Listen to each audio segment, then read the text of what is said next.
Okay, first of all, thank you everyone for coming. Appreciate your time. Just in introducing Mitch to the club, before I hand over to Mark, I think it's important that we just reiterate that this is not just something that's happened in the short term. This is a targeted recruiting effort by our club. Over the last 3 or 4 years, we've really looked at what it is that we need on our list to top up.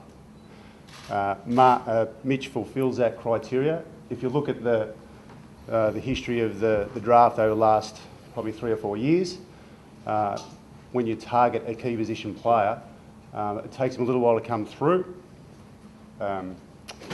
In looking at someone like Mitch, we really make sure that we get someone specific to our needs.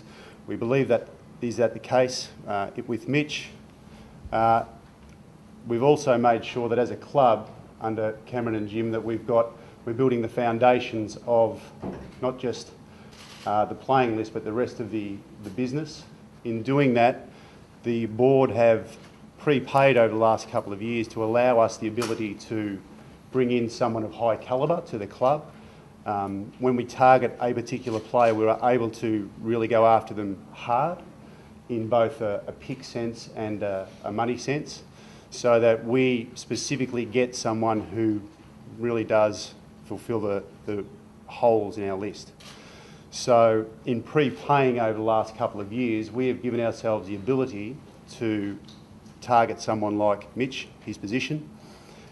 We've been able to pull it off just this last week, maybe a little bit earlier than what we thought in terms of years. So we went to Brisbane. We were able to do a deal, what we think, with some real decisiveness and some pace about it. Once we made up our mind that Mitch was our man, we really pursued it with some vigour. We were able to deal with Brisbane fairly efficiently, but it also puts us in a position whereby we are still set up for the future, because we think with the compensatory picks that we've still got for the future for us, and also the fact that we get Jack Viney next year under the father-son rule, we think we're really bringing the list together really strongly. And in terms of what we gave up in this year's draft, we think that Mitch really does make a difference to the players that we have on our own list at present as well, in terms of the flexibility that he offers. So we go into next year with the key position player that we've targeted over the last couple of years done in Mitch, and we also go into next year still with Mitch in our system still at about 92.5% of our cap for next year, so we've got the ability to prepay for the coming years as well. So we think that holds us in really good stead for the future. I'll just hand you over to Mark. Thanks, Tim. From my point of view, my first 4 weeks here at Melbourne continues to be a whirlwind. We started by targeting David Misson to head up the sports science department. We then managed to appoint Neil Craig to head up the footy department. And as Tim was saying, we sat down, analysed the list. Obviously, we were attempting to target a key position player such as Mitch. Wednesday afternoon, when it became obvious that there might have been an opportunity for us to recruit Mitch, I was being very, very impressed with the club, the way they managed to get the deal done. As Tim said, we flew up to Brisbane, met with Mitch. Over the 4-week period, the manner in which the club's been able to deal swiftly with things, and create an environment where people want to come and work at Melbourne. I'm pretty excited to have you here, Mitch, and can't wait to be your coach. Yeah, very excited myself to be at such a proud club in Melbourne, and just looking forward to the hard work ahead, and was really pleased with the way that Mark and the rest of the guys and the club presented to myself and my family, so made it a pretty easy decision in the end. Trade work's been a tough week, but I'm very happy to be here now.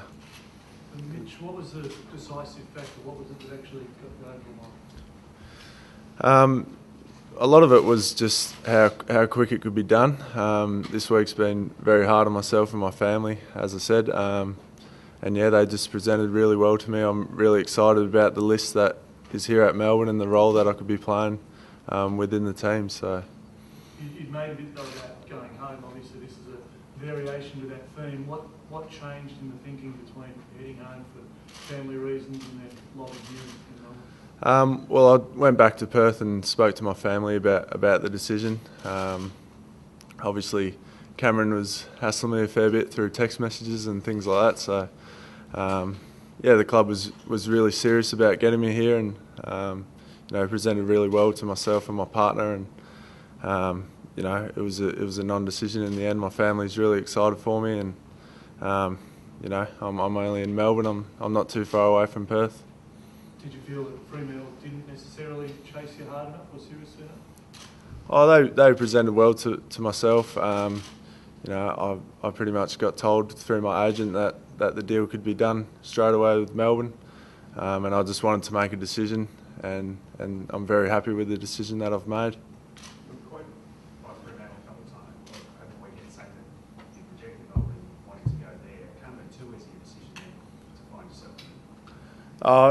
Yeah, it was obviously tough, but in the end, after speaking to my family, it was an easy decision. They've given me their blessing to come over here and look after myself and my immediate family, my partner and my young daughter. So.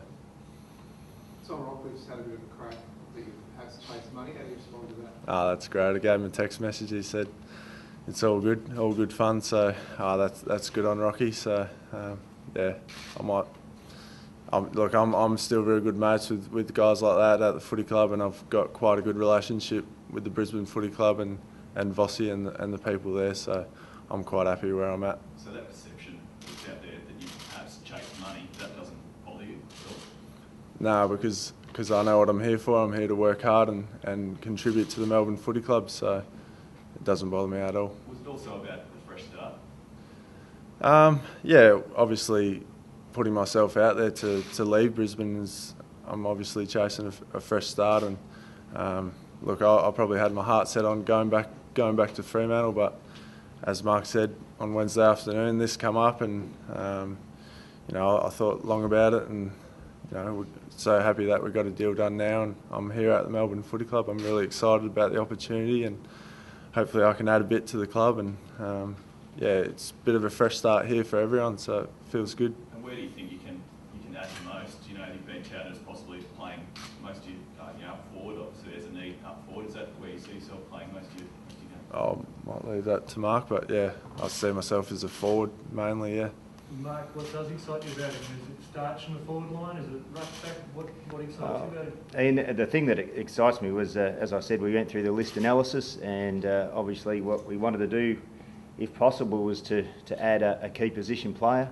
And on Wednesday afternoon, when it became obvious that there was a 23-year-old, or soon to be 24, key position player that was on the move, and our club was a chance to get in the race to secure him, we did what every Melbourne supporter would have wanted us to do: get on the phone, get on a plane, get in front of him, present our thoughts, and present where we thought he could be a benefit to the club. And in signing Mitch, there's a sort of a ripple effect, if you like, in terms of the aid that he can give guys like Jack Watts and Liam Jarrah with their matchups, the role that they need to play. So it was a huge coup for the club.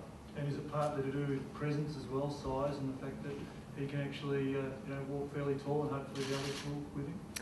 Yeah, look, Koza, as coach, I'm not all that disappointed. We're going to have a 200 centimetre key position forward sitting up there saying, kick the ball to me, I'll deal with that. Yeah. Is there a chance to play Jack further up the ground then, maybe? Possibly.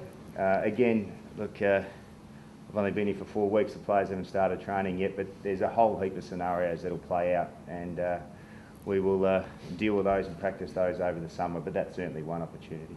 Mitch, did Jim Signs play a role in this at all? I haven't personally spoken to Jim yet. I've got a voicemail off him, and yeah, I was really excited with that. Spoken to a few people at the club and just trying to get my head around faces and names at the moment. Mitch, do you feel almost any pressure that you become maybe the franchise player of Melbourne?